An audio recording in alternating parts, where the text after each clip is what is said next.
Let's go to the free dictionary. No, that only gives us crime.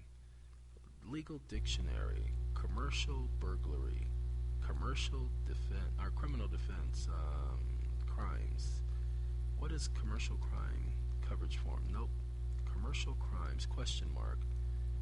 Now it brings me back to CFR.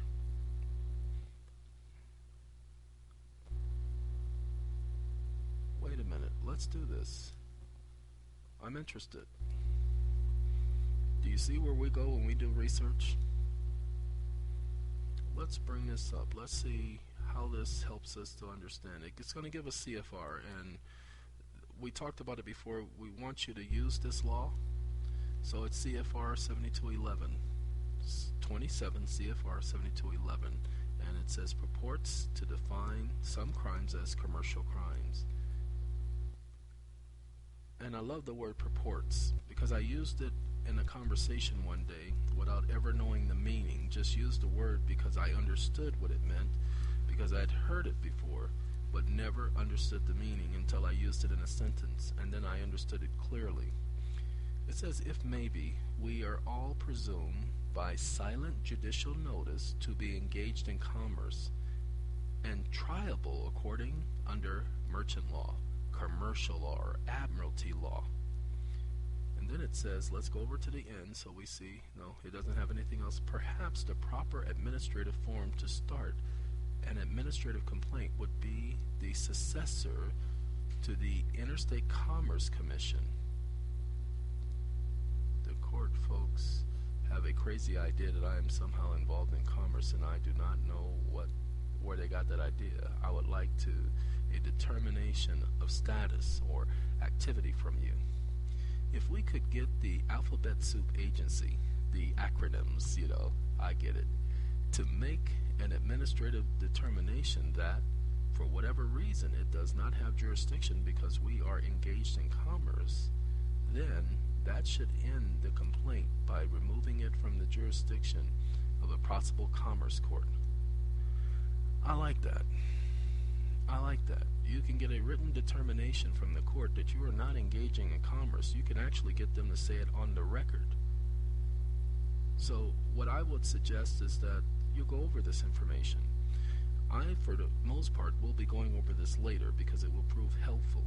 Let's get back to your complaint that you're going to be filing. Sorry, my AVG wants me to do a scan and I'm not ready.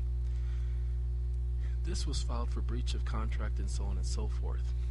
We want you to put, just like this is here, if you are filing the complaint against someone else, we want you to add those 1 through 10, etc. all, etc.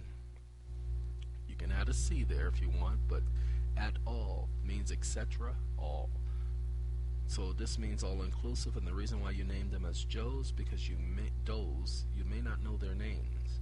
But it says Best Buy and those 1 through 10, etc. all is and or permitted and are allowed to conduct business within the county, state of New Mexico, and the incident / claims arose within the state of New Mexico are being sued as a result as permitted by law.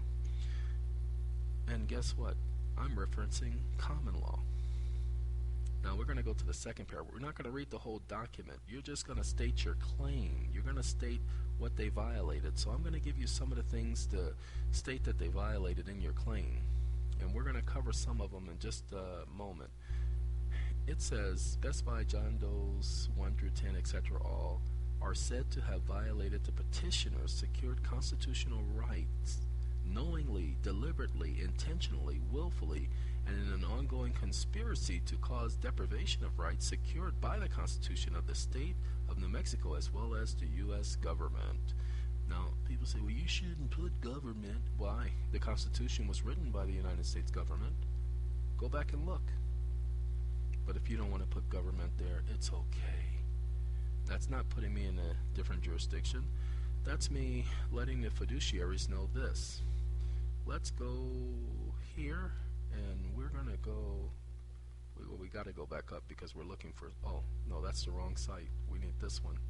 We're looking for something. We want the U.S. Constitution, and again, we're at Find Law. And just go to Find Law and click in the search bar, United States Constitution. We want to deal with articles of the United States Constitution right now. Now, we did one video explaining to you about Constitutional Amendment number 11.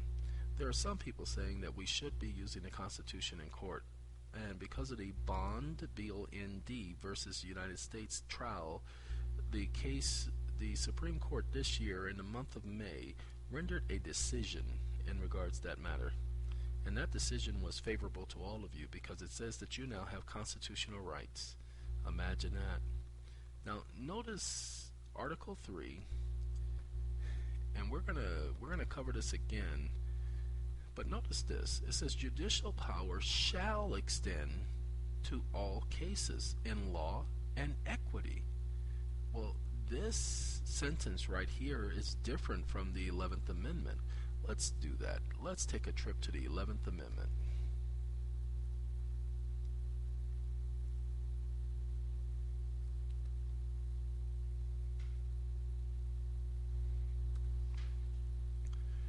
We're going to take a trip to that 11th Amendment, that wonderful amendment that does so much for you.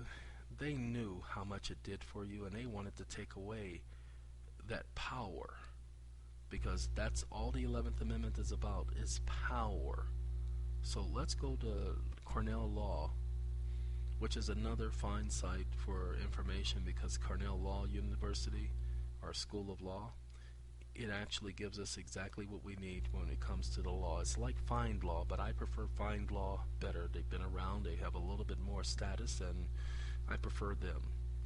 Judicial power of the United States shall not be construed to extend to any suit in law or equity, commenced or prosecuted against any one of the United States by citizens of another state, or by citizens or subjects of any foreign state. The judicial power of the United States shall not extend to any suit in law. So there is no judicial power in lawsuits according to the 11th Amendment, and this has not been amended. However, when we go back, Fringe, I was looking to find out when they were going to be on next. For those of you who like Fringe, it will be back on Friday, November 4th. Getting back to our Find Law information, under Article 3, Section 2, I wasn't supposed to get that started. That's my fault. I gotta stop this. Most people, if you guys can't hear this, I can hear it, so I had to stop it. Let's even do that so it doesn't happen again. Alright. The judicial power shall extend to all cases in law and equity. Wait a minute. How can they do this when the amendment says judicial powers of the United States shall not extend to any suit in law or equity? How can they write an article? That's like writing a magazine article. And they wrote an article saying that it shall. Well, what's the problem here? Oh, I tell people, if you look on my documents, I just did a video talking about standing in court. It says all cases affecting ambassadors and other public ministers or consuls, and those in which a state shall be party, the Supreme Court should have original jurisdiction. Well, I tell people that I am an ambassador, legally. I am recognized as an ambassador. Does that mean that my cases should be before the Supreme Court? Now notice Supreme Court. Please take a look at this. Supreme Court. Notice the spelling of Supreme Court and how it's in lowercase, but regulations is capitalized and Congress is capitalized. Ambassadors, ministers, consuls are capitalized. Even the word state shall be party is capitalized, but Supreme Court is not capitalized, and I promise you there is a reason for that. Even down here, United States aid comfort, no person, capitalized. But here, the word Supreme Court is not capitalized. There's a reason for that. Now, I'm just noticing that as we're reading over this document, because that's what I do. I look for things as I'm doing stuff like this, and that lets me know that there's a problem. Now, let's go up here to number 6. This is not what I want. I want the oath. That's 7. I need the oath.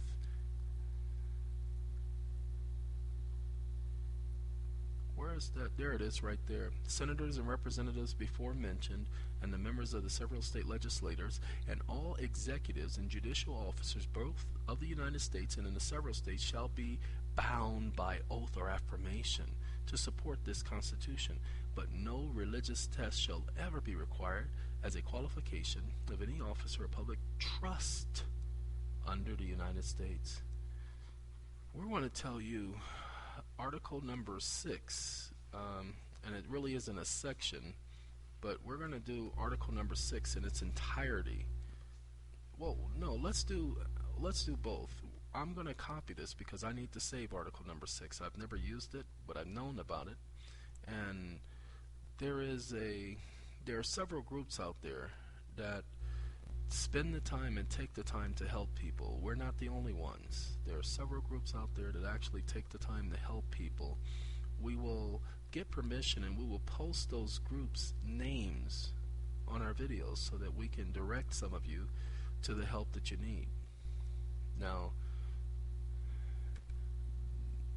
I need to go down here because that information is not important to you all. It's important to me, but not to you, because it's my information for my eyes only, like a James Bond film. Okay, now we're going to paste this information so that I don't lose it. Okay, now as we save this, we are going to go back to that Article number 6, and we're going to do the annotations so that you can see what the annotations for this oath of office. Many people have been saying, well, go and get the judge's oath of office and hold him to his oath of office and bound him to his oath of office. People, you don't have to get his oath of office. He took the oath. We know he had to have taken the oath because the law says he had to. You don't believe me? Well, pay attention. Sometimes it's difficult to pay attention because many of you don't have the money to do so, but we're going to try to help bring up your value by helping you pay attention. Notice what it says. This is Article number 6. All debt, contracts, and engagement entered into before the adoption of this Constitution shall be valid against the United States under this Constitution and under the Confederation. That's a lie. There were many contracts that were brought underneath this Constitution, and while this Constitution was in force, and they have denied the individuals the rights to carry out the contract. This Constitution and the laws of the United States, which shall be made in pursuance thereof, and treaties made and which shall be made under the authority of the United States, shall be the supreme law of the land. Remember, the Constitution and the laws of the United States shall be the supreme law of the land, and judges in every state shall be bound thereby. Anything in the Constitution or laws of any states to the contrary notwithstanding. So basically it says that even if they make a law in a state that contradicts this, that doesn't apply. This comes first. So what's the next thing we find about these judicial officers? Because remember, look at that, judicial is lowercase, but oath and affirmation, constitution, test, states, state, member, representatives, senators are all capitalized, qualification, officer, and then you see public is lowercase. People, there's a reason for this. They didn't just type this way on purpose, by accident. They did this on purpose. But let's read it again. Senators and representatives before mentioned and members of the several state legislatures and all executive and judicial officers, which would include the President of the United States, and pay attention, executives, that includes corporate executives as well. Notice what it says, both of the United States and for the several states. If you set up a corporation, you fall under the guise of the Secretary of State. So that includes this section, the several states, shall be bound by oath and affirmation. Officers of a business usually take an oath. That's why you'll see they'll have a mission statement, a pledge. It's basically a Bill of Rights to support this Constitution.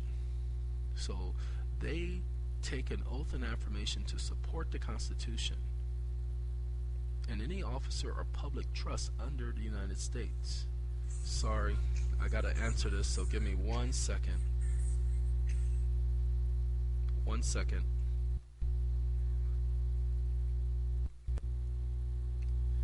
Okay, for those of you who aren't looking at the clock, weren't looking at the clock, that was about 30 minutes from the last time I spoke. So while I was speaking, we weren't on there. We were talking about the judiciary and contracts and the Constitution and laws and blah, blah, blah. We were talking about this stuff, but what I want to do,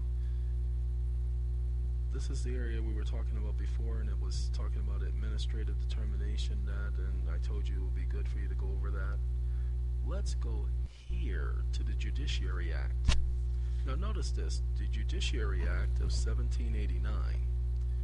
One of the first acts of the new Congress was to establish a federal court system. In the Judiciary Act of 1789, the Constitution provided that the judicial branch should be composed of one Supreme Court. Now notice that Supreme is capitalized here, and such inferior courts as Congress from time to time established. But unlike the legislative provision in which the framers clearly spelled out the powers of Congress, Article 3 of the Constitution rather vague on just what the judicial power should be. Congress had little precedent to guide it, since the British system of three-court system, common plea courts are private law, King's Bench criminal law, and chancery equity operated independently and derived their authority from the King's writ, or W-R-I-T, writ. Even during colonial times, the American courts followed English precedent. The frontier society had been too poor in resources and trained personnel to follow British practice, so Congress had, in essence, a clean slate on which to write. One of the